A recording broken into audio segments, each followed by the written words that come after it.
Hey, thanks. Thanks for joining me. Appreciate it. We're going to go over this conversation here with you today, this talk, and I am not I'm not very excited always about linear presentations. So if we can keep that dynamic, if there's questions out here while we're going, let's make sure that we're just asking those along the way. It won't bother me at all, and we'll get through the information here today, and hopefully it can be beneficial to you. All right, so at Enoch, our purpose is to launch people, launch product.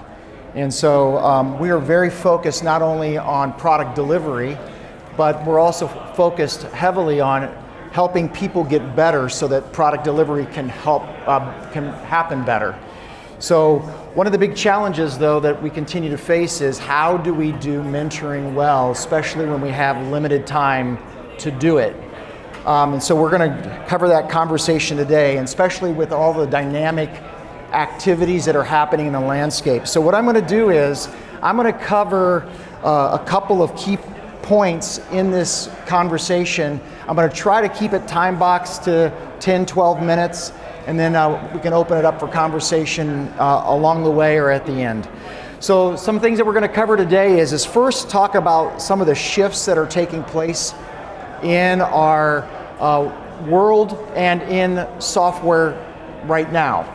We're going to also get into the ripple effect because of these shifts and some solutions that we can consider around them. And then we're going to look at two practical ways to elevate your skill if you just take two things away.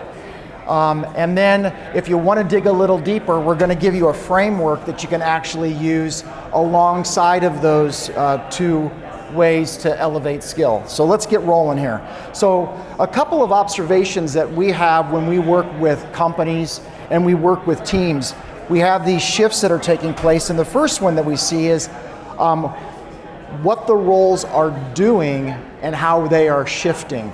So there's clear shifts that are taking place between humans and software engineers and software, and that continues the cycle, addressing not only pain but consumption. And as we continue to move that forward, those roles are shifting. We won't unpack all of that today, but that's an observation that we have, that roles are shifting between humans, software engineers, and software, and that's continually happening, and it's focused around pain and consumption. The other shift that we see happening is that there's adjustments and transfers that are taking place between those roles that I just mentioned, and the capabilities and the tasks, putting impacts and changes that are happening around capital and labor. Another shift that we see always happening are the waves of improvement, specifically with functional silos. It started with software engineering and teams maturing around process and workflow and eliminating functional silos and automation. So that's another shift that happens inside of teams and companies and the dynamics that we face today.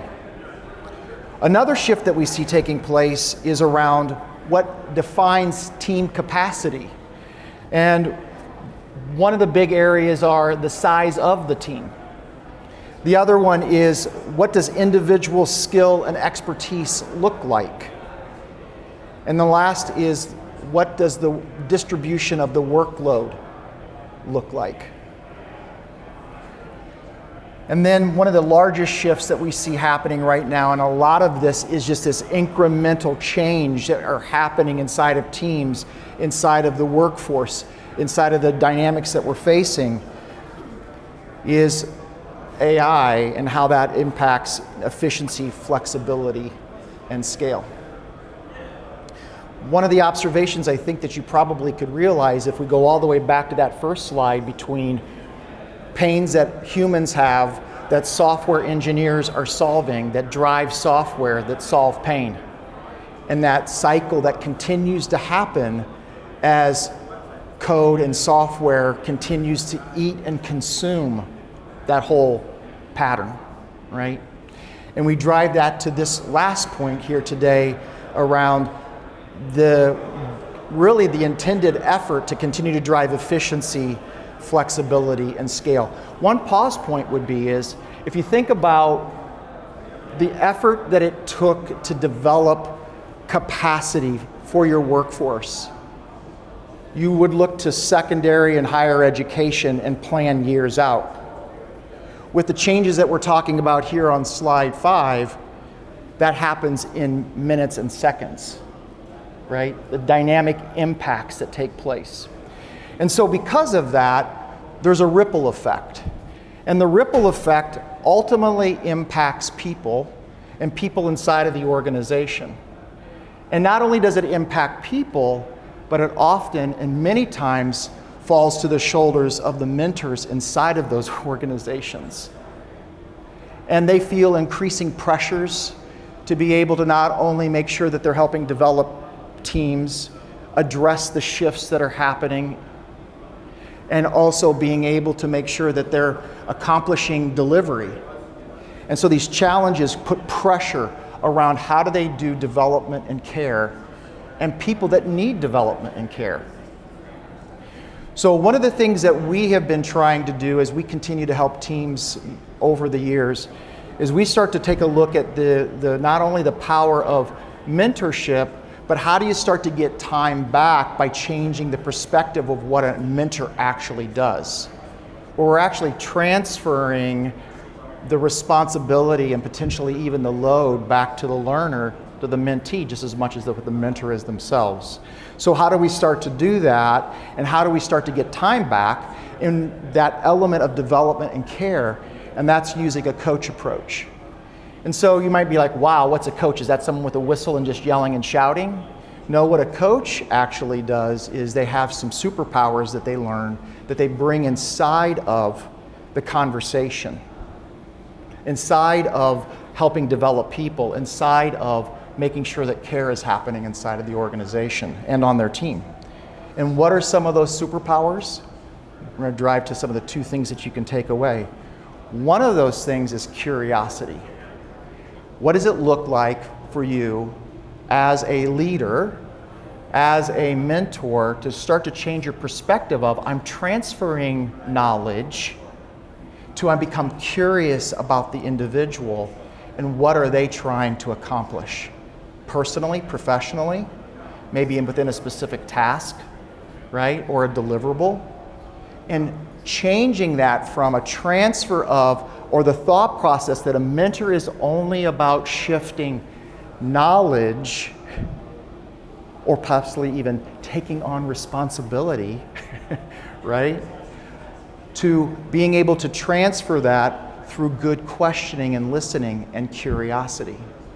So one superpower that you can have as a leader is to start to look at, and especially one that is bringing mentoring to the table, is to start to shift your thinking about, how do I bring curiosity into the conversation? Okay.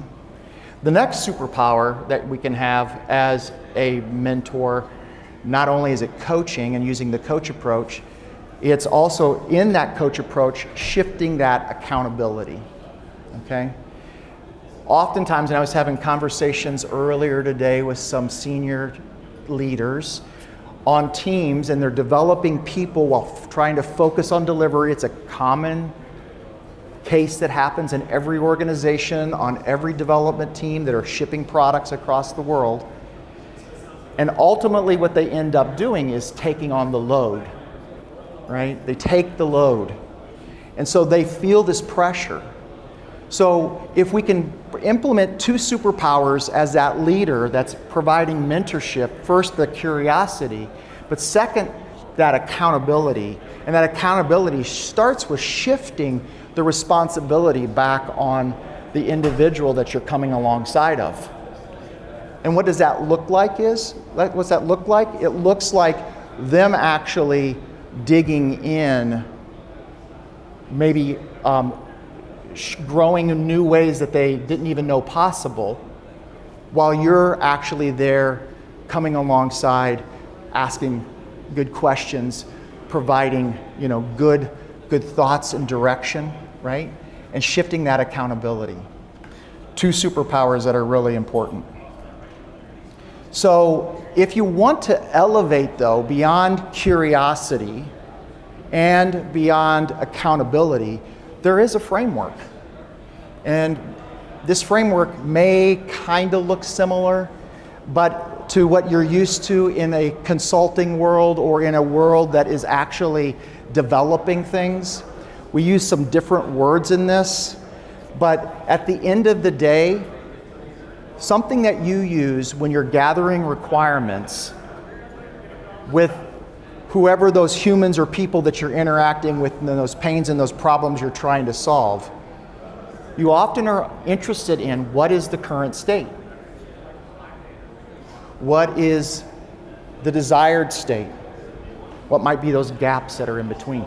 So very similarly, we bring that coach approach and use those same kind of techniques when we're working with the individual and we're becoming curious, taking time to ask good questions, listen.